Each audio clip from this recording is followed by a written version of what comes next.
Hey, this is Mark with Gamingtrend. We're at Gen Con 2024. I'm talking with Will Shick from Atomic Mass Games, Hey guys, and we have a lot of cool things to talk about. I know. There's no end here. First thing, for maybe people that aren't familiar or new to the games, could you just tell us what is Marvel Crisis Protocol? Sure. So Marvel Crisis Protocol is a tabletop skirmish miniatures game. And so you're effectively going to take control of a squad of 4 to 7 heroes or villains pulled from the Marvel Crisis or Marvel Universe.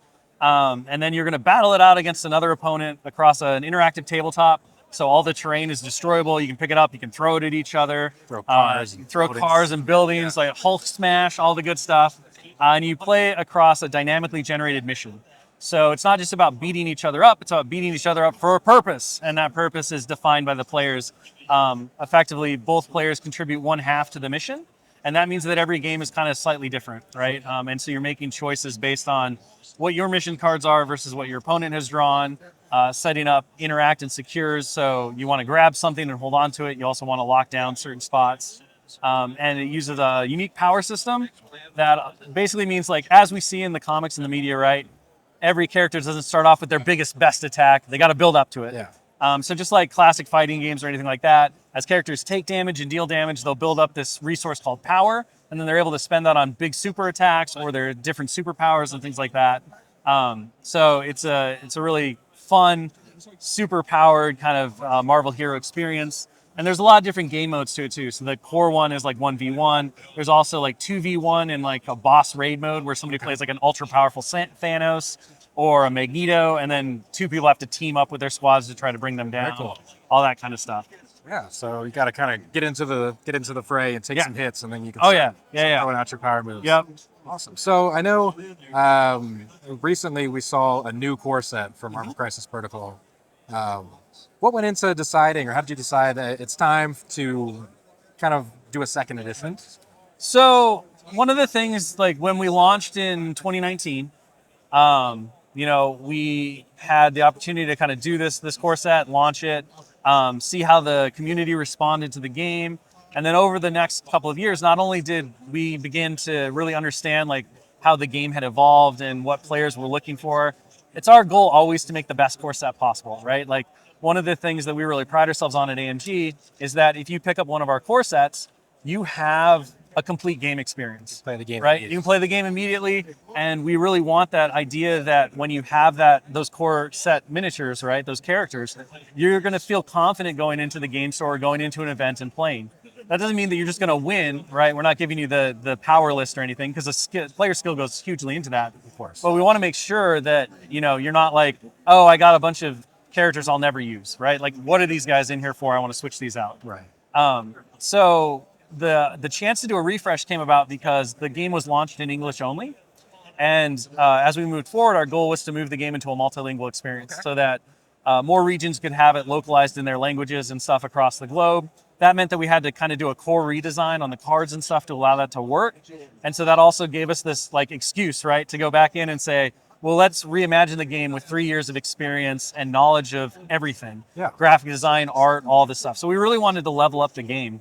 And that gave us the opportunity to do the new core set, which isn't necessarily a new addition, right? All of the stuff from the original core set and everything still works seamlessly. There were some rules updates, but we kind of take a view at it, Atomic Mass, as we do versioning instead of additions, right? Our goal is to kind of always adjust things as they need to be adjusted. And in that way, we can consistently provide the best game experience possible. And also means that players don't suddenly find all of the stuff that they've collected and painted and loved forever, dramatically changed or suddenly like not usable in the game, right? It's updated. Yeah, it's consistent updates for the health and the excitement of the game. Yeah. And so that let us do this new core set where we effectively got to go back in. We did all the same cast of characters, but they're all brand new versions. So they have different rules. They're different looks at the same characters, right? So Iron Man from the original core set, Iron Man from the new core set, 2 very different characters. So that was fun from the dev side because we got to take new passes at these characters. From the sculpting side, we really got to amp up using our skills and abilities. And then the other neat thing is like both sets of Iron Man are just as good, right? They do very different things. And so we've really seen players gravitate towards one of the other baseline list builds, and that's been really neat. But the new core set is very glorious. It comes with way more terrain than the original one, which was cool. And that was kind of the journey that led us to that. It was an opportunity through business and kind of the overall global reach of the game to go back in and really say, okay, let's do a refresh, come up with the new look and the way forward for Crisis Protocol, and put all the things we learned right into practice. Yeah, and you mentioned this, but one of the things I really like about MCP is the core set does have the complete list of characters. If I want to play heroes, I can make a full squad. It's not here's a teaser of what a squad could look like, and then you got to get the more stuff. Like you can play a hero list, you can play a villain list right out of the box. That's really cool. And the other thing too, right, is that even though it's a complete one-player experience, right, it is designed so that you and a friend can like start to learn it, dive in. You can play heroes versus villains, you can mix and match, and get kind of an idea of where you want to go next. So I was really happy with where we were able to bring the Marvel Crisis Protocol core set out, and that's been something that's informed all of the things that we've done since, looking at starter sets, core sets, how we want people to get into the game. It's our goal to make sure that when you decide you're going to play an AMG game and you pick up that starter, it's a true starter, right? We're not giving you an amuse-bouche experience that's like it's a taste, a slight flavor, and you're like, I think I like this, but now I have to go make this huge investment and really take the plunge. It's like, no, the core set is the plunge. Yeah. And now, once you're equipped with that, you can go and adjust the taste, right? You can go grab your spider foes, you can grab your mutants and your X-Men, you can lean into the villains, you can lean into the heroes. And one of the things I don't think we mentioned yet is that in Crisis Protocol, there are no factions, so you can mix and match freely. You can take all your favorite characters and throw them together, and that's totally allowed by the rules. So it's not like you have to make a hard choice. You can be like, all right, I love Red Skull and I love Captain America.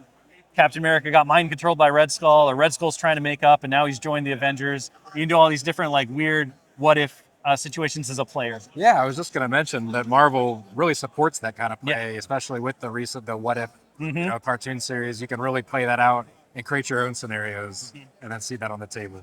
So at this point, you mentioned the game came out in 2019. There's a lot of characters. Yeah. We got a lot of different. There's not factions, but characters from X-Men, the Avengers, Spider-Foes, across the gambit.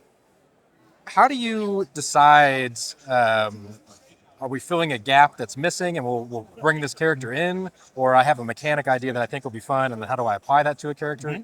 Like, what's the design philosophy around when you're designing a new character? Yeah, that's a great question. The vast majority of the time, we design from the top down. So we look at what characters are iconic within Marvel, what characters are great supports from Marvel that we haven't done, right? Because I think at the end of the day, the thing that really draws people into the Marvel universe is the characters, is the connection with the characters. You identify with Peter Parker and Spider-Man. You love what Captain America stands for. You enjoy the villainous genius of Dr. Octopus or the madness of Green Goblin, right? And people really connect with those characters. So what we're looking at is how do we create a really vibrant Marvel universe in the Crisis Protocol universe itself, right? Because we draw very heavily from comics in the 616, we also get to do things that aren't 616, right? Like Crisis Protocol is kind of its own unique universe that exists within the multiverse of Marvel. And so we start with character, right? Like which characters are we missing? Which characters would we love to see? Which characters have we released that are a snapshot of the character at one point in their time versus others? So for example, like Captain America in the core set is very much the Avengers leader. He's there, he's been de-iced for a while. We got the opportunity to release a different Captain America, which was very much the World War II, iconic, classic Captain America, right? When he's working with the invaders and he's fighting against the Germans and World War II and that kind of iconography and everything. So that was very cool, and that kind of goes across, you'll see multiple versions of the character. For example, Wolverine, we have the classic X-Men Wolverine in the yellow suit. We have the Wanderer Logan, who's in the motorcycle gear with the cowboy hat. And we're just about to release Weapon X Wolverine, when he's, under the savagery protocols of the Weapon X program, and he's freshly adamantium and all this stuff. So there's a lot of fun to explore, both within the iconic characters, but also to bring in characters that you might not expect. For example, the game launched with MODOK. Right. So it was MODOK and Hulk were the first two expansions you could pick up. And what's more Marvel than MODOK, right? This giant, weird, deformed head man who runs around and talks in funny ways and has an acronym for a name. We're doing the Wrecking Crew, which are kind of iconic B-list villains that always show up to mess with people. They're not necessarily cosmic threats like Thanos or Dormammu are, but they're still important to the overall Marvel thing. And there's always people that that's their favorite. Yeah, exactly. So we get to do that. So we identify kind of like where we want to go next. We like to draw from themes. So for example, if there's a good affiliation that hasn't been represented yet, we'll kind of build around that. So we did the Midnight Suns. This October we have the monsters, the Marvel monsters coming. So Dracula, Werewolf by Night, Living Mummy, you know, the iconic movie monsters that Marvel brought into their pantheon in their own way. And so we get to build kind of affiliations or things around those, right? So we like to do themes. And then from there, we just simply dive in really heavily into who the character is, what they do, how they function within the comics. Because our goal is that when you put a character on the tabletop and you start playing with your opponent, it should really feel like you two, like you and your opponent are telling your own Marvel story. And so it's always the greatest pride point of ours when people say, oh, this new character feels exactly like I imagined they would on the tabletop, right? This feels like young Peter Parker just bitten by the spider, like trying to figure things out as these bigger heroes around him are doing all this cool stuff. Or I feel, I can feel the power of Crossbones and his villainous mercenary nature, the wackiness of Deadpool and his fourth wall breaks. And so from that kind of theme then comes the rules, right? And we go, okay, these are the things we want to hit from a feel. Now, how do we write cool rules that work with that? And at that point, we'll start looking at, okay, what does an affiliation need, or how can we like work this stuff in? But it always comes from that character and theme first. Because we found, throughout time, if you start with a rule and you just simply say, well, we need this rule in the game for X, Y, or Z reason, it never quite feels natural, right? It always feels like this could have gone on anybody, or like you're kind of shoehorning it in. And again, for us, the biggest thing is, did we get the character right? Did we pay homage to who that person is, how they function, what players will gravitate towards and resonate with? So that's kind of our design process. I think that's absolutely the best way you possibly could have done it. You've done a great job so far. It's Thank you. Really fun game. We're still working at 165 plus characters and still going. That's awesome. I don't feel like we've lost our juice yet. Yeah. So, shifting gears a little bit, let's talk about Shatterpoint. Yeah. So Star Wars Shatterpoint for people that may be new to Star Wars somehow, or just new to Shatterpoint. Sure. What's that about? So Star Wars Shatterpoint is our Star Wars skirmish game. It's character focused. The best way to describe it is, if you ever thought it would be super cool to see like an 80s or 90s animated Saturday morning cartoon version of Star Wars that featured your favorite prequel and original series characters, that's what Shatterpoint is trying to be, right? So one of the really cool things about that is we got to define a brand new style for the Star Wars galaxy. We worked very closely with LFL on that, and it was all done through that lens of like 80s and 90s animation, right? Saturday morning adventures. And we were really fortunate to be able to draw inspiration from like the Clone Wars series and some of the other Star Wars animation, but we really wanted to put it through that lens. So the gameplay for that is very dynamic, it's very kinetic, right? One of the unique things is that characters being completely defeated and taken off the board is really rare.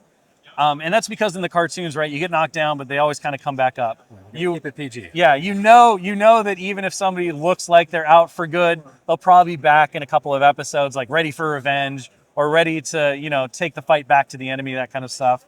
And the big thing with that game, and its kind of central focus, right, if Crisis Protocol has its power mechanic and its interactive terrain, in Shatterpoint, we really wanted to capture the feel of the duels, right? One of the things that I truly believe and really gravitate towards in Star Wars is that the fight scenes, those lightsaber duels, the blaster fights, all of that, when a character is in battle, it advances and tells you more about the character sometimes than their dialogue does. Yeah. You think about that amazing duel between Anakin and Obi-Wan on Mustafar in Episode 3, and if you watch that whole fight, you can see a transition. Like first Obi-Wan starts, he believes he can save his friend. He's fighting defensively. He's not being aggressive. He's trying to talk him down. And then you hit that point where Anakin says, in my view, the Jedi, are the evil ones. And Obi-Wan switches. And all of a sudden his fight stance, like his fight and the way that he approaches the battle is entirely different. Yeah, then you are lost. Yeah, he goes at him. He now realizes he has no choice, right? And so capturing that kind of narrative feel and excitement in a tabletop miniatures game in a way that the skirmish mode allows us to do was really important. So Shatterpoint has these very unique combat mechanics where it has a combat tree. Every character has their own unique tree. Instead of in most games where you roll your attack dice, I roll my defense dice. However many defense dice block your attack dice, the difference is how much damage I take.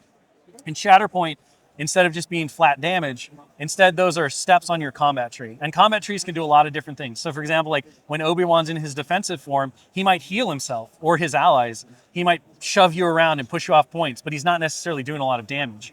And then when he flips to his alternate style, because he might have 2 fighting styles, and you as the player get to choose which one you want active at any time, he might do a lot of damage, or he might do a lot more shoving or a lot more condition placing, right?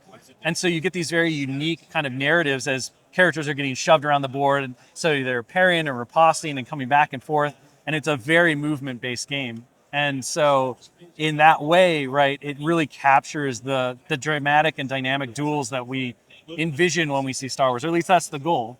And each character kind of gets to tell its own self through both its combat and its abilities. And it's a really unique mix that I think has been very fun to play in. People seem to really enjoy the stories that they get to tell with it. And it gives us the opportunity to really zoom in on who the character is. And that's one of the wonderful things about skirmish games, is that they are very individual focused, because each person moves as their own kind of unit or thing. Yeah, one of the things that I remember when this game was announced, I thought, when I pictured Jedi fighting each other, whether it's Anakin and Obi-Wan fighting Count Dooku or Yoda and the Chancellor, there's a lot of movement. It's very dynamic. They're not sitting there trading blows. They're jumping around, they're moving around. There's force moves, and the combat tree that you've created enables that sort of really dynamic action to happen. How'd you come up with that? So it was kind of inspired by a couple of other games that had done trees, and then it was mostly just taking those ingredients, those ideas, and I really enjoyed them. So Arena Rex, I think, was the biggest kind of influence behind it. When that game came out quite a while ago, I was really enamored by the idea of they had these trees and they did different things, and a lot of it was like positionally based, because your gladiators fighting in a Roman Colosseum. And in the back of my head, I was always like, I think that's really cool. How could you push that even further? How could you take that and go beyond even what they had kind of envisioned? And that's a lot of game design and development, right? I always use the idea that no one really in any discipline invents new things. It's very rare, right? That you just come up with a whole new thing. Like nobody invents salt anymore. But the manner in which you use those ingredients and combine them with other things, innovation is the most important part. So it was really like, how do we innovate on that system? How do we apply that to Star Wars? How do we like dynamically build on that? Those kind of ideas that we'd seen in other places. What did they do well that we liked? What did they do that we didn't like and thought we could do in a different way? And so that was the impetus. And then it just came down to like play testing and trial and error, iterating on, what exactly worked for the setting and the system. But it was all inspired by, our experience as gamers and tabletop hobbyists and all that stuff. It's just kind of taking the things that you love, very much chef-like, right? You go eat at somebody's restaurant or you eat at somebody's house. You're like, I love this dish, but I would do these things differently. Yeah. And then you recreate it at home and you're throwing in your spices. And so that was really where it all kind of started. And then it took a life of its own. And we went through a bunch of different iterations on how combat would work and things like that. And we wound up where we ended. And I think it was very successful and people seem to really enjoy it. And much like in Crisis Protocol, where people talk about how the characters feel really right, when people say this fighting style and the way in which they're moving around, like you said, on the table, feels like a Star Wars action sequence, that's the best compliment we can ever get. So yeah, Ahsoka with her dual sabers feels like Ahsoka. Yeah, and she's like leaping around and stuff. Yeah, versus Obi-Wan is a little more methodical with single strokes. So that's really awesome. Yeah. One of the other differences, I think, going back to MCP versus Shatterpoint, is the terrain is used a little bit differently, isn't it? How does that work in Shatterpoint? So one of the things that was in our mind, right? So we had the combat tree stuff, but the other thing is that when you imagine Star Wars like battles, especially duels, they're always on like gantries. They're always up, right? There's always some elements of danger and dynamism to them. And so one of the big things for us was we wanted to make sure that the terrain, wasn't necessarily being thrown at people or smashed over people's heads. That's not as much Star Wars, but that the terrain and elevation really influenced how the battle came out, so that you could have that moment where, two characters are dueling and one's on the back foot and they leap up, right? The Luke Skywalker, the high ground, or Luke Skywalker's "I will not fight you," right? From episode 6, where he jumps away onto the gantry from Vader and says, "I won't engage with you anymore." And so we really built the terrain around that idea that we wanted these multiple levels of elevation to matter, that we wanted it to be part of the story of the battle, and to really have it interact with the way characters fight each other through their shoves, through their force pushes, through their movements. And so that led us to kind of a unique terrain design where the terrain that comes in the box, right, it's very heavily like multi-level gantries, and you can build all these crazy overlapping things, and it just brings the whole new dimension to the tabletop. But also how those things interacted with how characters can engage with each other, how they interact with the objectives and all of that, to make sure that elevation really matters. Yeah. The high ground must matter in Star Wars. We know this. You said it yourself. I have the high ground. So we even put in a rule where it says, I have the high ground, and that if you have the high ground, you ignore your opponent's cover and stuff. But only if you say it out loud. Only if you say it. Yeah, you do have to say it. You do have to say it pompously when you announce it. Very cool. So, last but certainly not least, Star Wars Legion. Yeah. If skirmish battles isn't grand enough for you, then Star Wars Legion might be for you. Yeah, for sure. So Star Wars Legion is a big mass army game, very much in line with other big mass army games, right? Where the units and the overall army is the character, and they are led, they can be led by iconic characters like Luke Skywalker or Darth Vader, Obi-Wan Kenobi, Anakin Skywalker, General Grievous. But those characters don't necessarily overshadow the fact that the army and the units that compose them are the main thing. So whereas, a game like Shatterpoint is a lot more reactive and tactical, where you're maneuvering your characters and reacting to what your opponent's doing very dynamically, Legion is that more strategic kind of, okay, I'm going to bring in my units on this side, and I'm going to refuse this flank, and I'm going to feint over here. And there's a lot more command and control elements to it. So it gives that feel of being, the general in the Hoth bunker trying to desperately guide your troops as you're pulling off an evacuation behind the scenes to stop the onslaught of the Imperial force, or, taking the role of a Jedi general and fighting against a droid invasion force, those kinds of things. So it has a really unique system in terms of how it manages order tokens, how players get to activate their abilities. We did a really big refresh and update recently. So the game has been out for about 6 years now. And one of our big goals was to kind of bring it, again, not necessarily to a new edition, but also to bring a new update and rebalance pass to it. And because Legion was originally created and designed by Fantasy Flight Games, our sister studio within the Asmodee network, we had a lot of work to do ourselves on understanding the systems and really digging into the guts.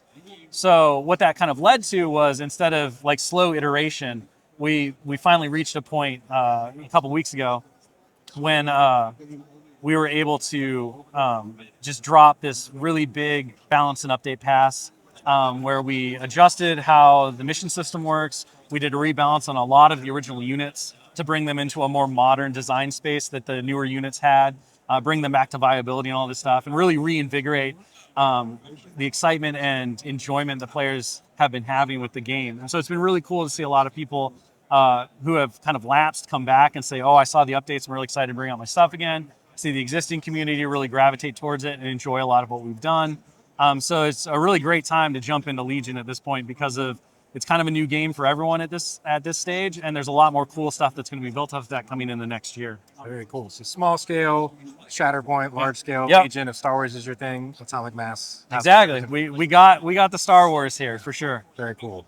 All right. Well, thanks so much for talking. Absolutely. Thank you so much for taking the time. Yeah, love hearing about the games. Stay tuned to Gamingtrend for more news from Gen Con, and then check out our website for exciting stuff about the games that Atomic Mass has and more.